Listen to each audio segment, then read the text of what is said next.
Joni was written 2 years ago, before the publication of the novel. Though it was published in 1962, it was written much before. The experience was collected much before. The sprout of the story, the shoot of the story was much before there. So it's very difficult to say. You can compare. Obviously, we can compare Jivago or For Whom the Bell Tolls and all the novels we can compare. But comparison is different, and stating that this one is influenced by this novel is inspired by that. No, I am not opposing. I have not uttered word that Birendra Babu was influenced by this novel. No. No, sir. How two great writers were working on the same line, sir, for the two revolutions. Yes, that sir. is my point. Definitely, sir. Definitely. So I am coming back to my point. I'm trying to establish my point. I'm trying to discuss something from little bit different perspective so that we can think. We can start thinking. Thank you so much, sir, for thinking. Start thinking. I'm not telling that you said like this, but we have been discussing. We all, as scholars are sitting here, we all have been discussing the influence of this novel on that novel. These are very traditional ways of thinking. I am not denying this sort of discussion is very much needed. But again, I'll come back to my point. I started my speech with the key word, that influence. Now I'll come back to the point again, influence. Influence or inspiration. Am I influenced by Birendra Kumar Bhattacharyya, or I'm inspired by Birendra Kumar Bhattacharyya? Me as a researcher, as I told you in the beginning, that I did my PhD, that time I became a fan once again. I became his fan, Birendra Kumar Bhattacharya's fan, when I was a high school student. I was a teenager when I started reading the novels in Athens. Then I became a fan again. I was immensely inspired by him. But influenced by him or not, I don't know. Then again the point, contemporary. How would I discuss the traditional way, the conventional way to discuss contemporary literature, influence of Birendra Kumar Bhattacharya on contemporary literature? I'll tell you one thing, the word contemporary. If you go to the dictionary, Merriam-Webster, last night I was searching the dictionaries. What does the dictionary say? The Oxford dictionary, the huge big Oxford dictionary, and the online Merriam-Webster, all the dictionaries say the same thing. Contemporary means something of present, being occurred right now, belonging to this era, something like that. But in literature and literature studies, contemporary may have a different meaning. For example, when you say contemporary literature, when we say contemporary Indian literature or contemporary world literature, whatever, it goes back to World War II, Second World War. And there is this tendency. There is one contemporary journal for women writing, which is published from Oxford University Press. It says that the contemporary time period starts with 1970.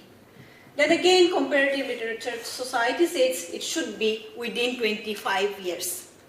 Now, we also discuss contemporary, Samkalin, Homokalin, or Hamprotic. It should be this century. That can be one argument. Then how can we discuss his influence on contemporary Indian literature?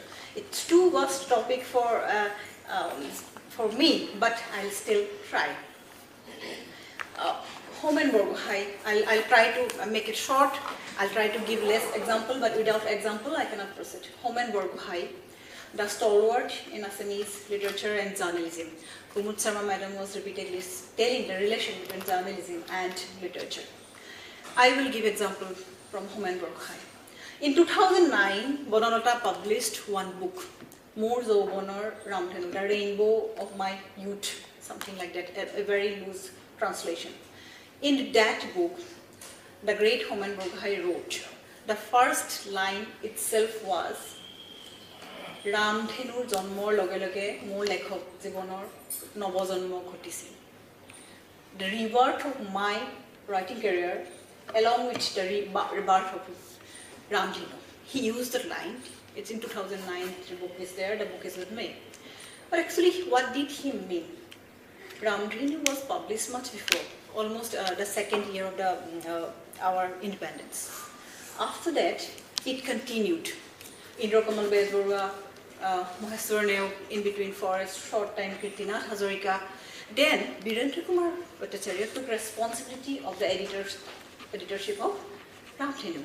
During that time, one poem was published which was written by Homen Bargohain. And Homen Bargohain said the poem was lying there in the desk of the editor, the previous editor. He did not name the editor. It may be Kitnath Hazarika, maybe Moheswar, he did not name directly, but he said it was lying in the desk of the editor. He used the Assamese word file bondi for Poriasil. It was lying there for 2-3 years. And then it was published in the first issue, the moment Birendra Kumar Bhattacharya took responsibility of Ramdhenu. That was the point. There were writers like Homen Bargohain. That time, point to be noted, Birendra Kumar Bhattacharya himself was quite young when he took the responsibility of Ramdhenu. I hope I'm right. But during that time, the trend of the traditional writing, the trend of writing in the same way, it was some sort of just going on, some sort of sthitavastha. It was like a status quo. But when Birendra Kumar Bhattacharya took the responsibility, he started giving opportunity to those young voices, to those young ideas like Homen Bargohain. Homen Bargohain wrote that poem Aranya, and he wrote himself that he was influenced by Nabakanta Barua's He Aranya, He Mohanagar. There is a written document that he himself wrote that Prataksha Bhave Prabha Purise. Directly I am influenced. But he did not say that I was influenced by Birendra Kumar Bhattacharya. But the huge influence and the inspiration was there to write more and more poems. Then again, Hamburwa, when he was in the responsibility of editing Oswa, there was one poem that was Vincent van Gogh, again by Homen Bargohain. It was not published because of the death of the magazine, but it was published in Ramdhenu. So this is one example how Birendra Kumar Bhattacharya influenced the contemporary writers. Again, I'll tell you contemporary in two senses. One, the contemporary, his contemporary writers, maybe, as sir has mentioned, senior contemporary. In one point he used the word, I really liked, appreciated the word senior contemporary. Maybe, by age maybe, okay, and contemporary writers, he started writing. Then the inspiration and the influence, I'm repeating again, it was huge. The Ramdhenu created one era, the way Hoikesar said, that the whole Ramdhenu Zug, the Ramdhenu era. And whenever we discuss about Ramdhenu era, mostly we discuss about the time when Birendra Kumar Bhattacharya was there. Okay, now again I will go back to the contemporary Indian writers or the Indian literature, as my topic suggests that I should speak about the influence of Birendra Kumar Bhattacharya on Indian literature.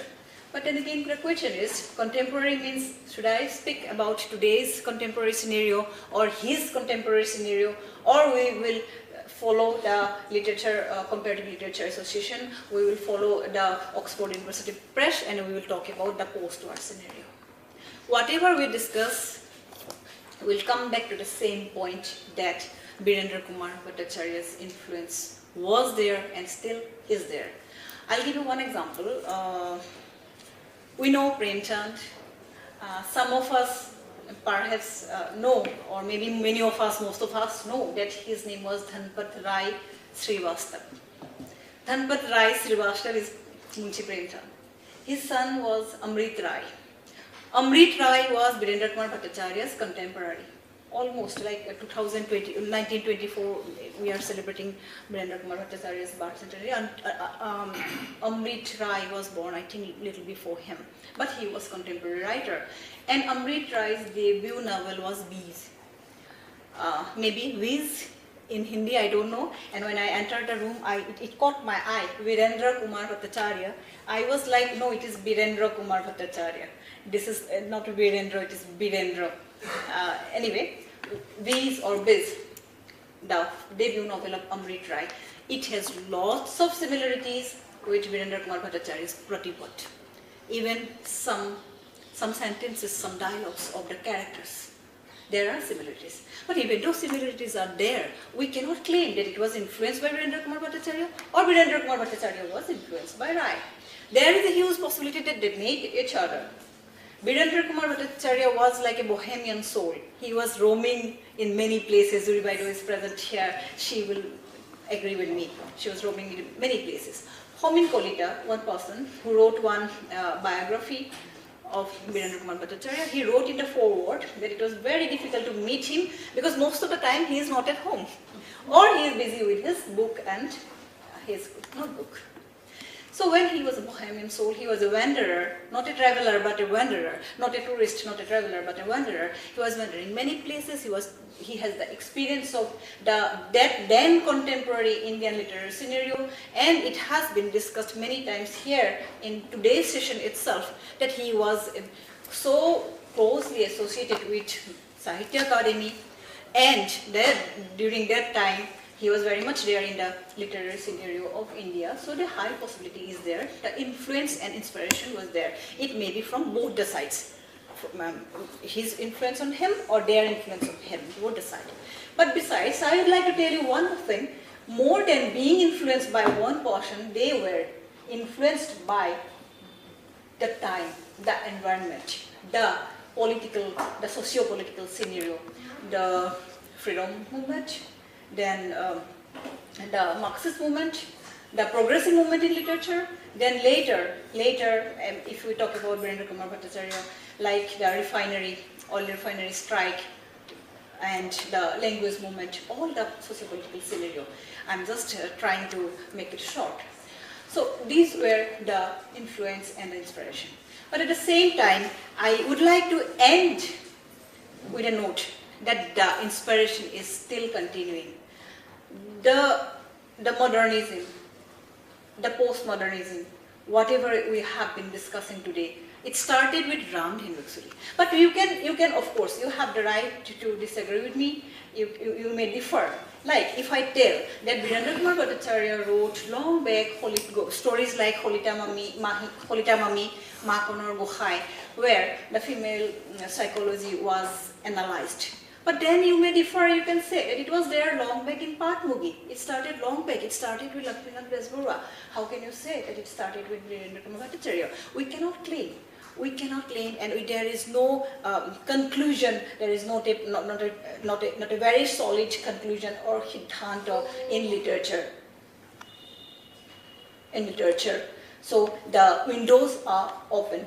These are like open-ending discussion. We can go on discussing on that. Sir mentioned about translation, and of course because of Sahitya Akademi's contribution also, there are so many translations of particularly Yaringam, Lokansuraza, then Korozani, Pakya Mukkut, Kadal Mukkut, then in Tamil, Mrityunjay also, so many translations. After reading those books, definitely young readers and writers will be influenced. And because time won't permit me, I think I should conclude my whatever I wanted to say here. But there are so many stories to tell, so many thoughts to share. So you have to excuse me. I have to close here, I have to end here. And thank you so much once again for giving me the opportunity to share my thoughts and ideas. I should mention 2-3 things only in very short. I got Sahitya Akademi Award when Birendra Kumar Bhattacharyya was the president of Sahitya Akademi. At that time I was 32 years old in 1992. I got Sahitya Akademi Award, and incidentally in 1993 I visited Ukhrul and that Manipur area. When I was working on Subhash Chandra Bose, I was in the quest of Subhash Chandra Bose. I wrote novel Mahanayak, which is published in Assamese also, translated by my friend Pankaj Thakur. And that time I have seen this Ukhrul. That time I met Korean Singh, the first chief minister of Manipur during those days. And that time also Ukhrul was not so lovely. There were many hardships. And when I visited Guwahati last year, that time one of the disciples of Birendra Babu, Rachna Yadav, she was telling me that she visited the very village where Birendra Babu was working as a teacher. and she met with many live characters. Those were depicted in Ivaru Ingam. I told, I spoke more about this Dr. Zivago because my point is that, and I also compared, though this Zivago is a very powerful novel, but a loose novel, and this Ivaru Ingam is a very tight novel. And another point is that this Zivago travels with two more strong women characters. So also this Ivaru Ingam is also bonanza of many good female characters.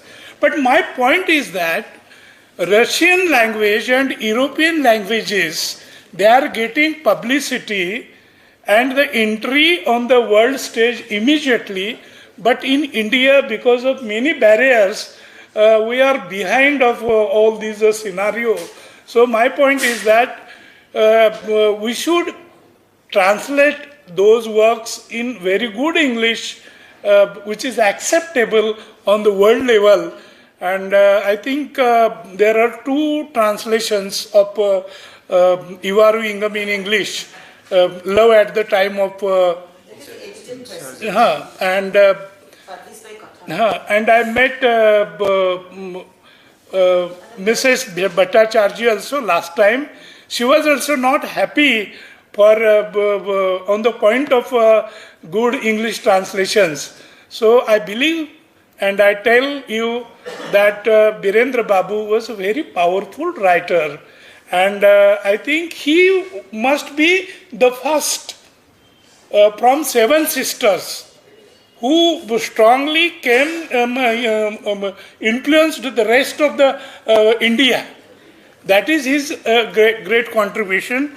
I am very happy that Sahitya ji presented many points. So also Arunthoma Das also made us more educated on the literature of Birendra Babu. Thank you very much. Thank you very much, Vishwas Patil ji, and thank you very much to Kuladhar Sahitya ji and Ratnotama also. Now there is a lunch break, and after the lunch, second session will be held where Professor Karvi Deka Hazrika will chair the session, and the paper readers are Vinita Bora Dev Chaudhary, Malaya Khaund, and Mayur.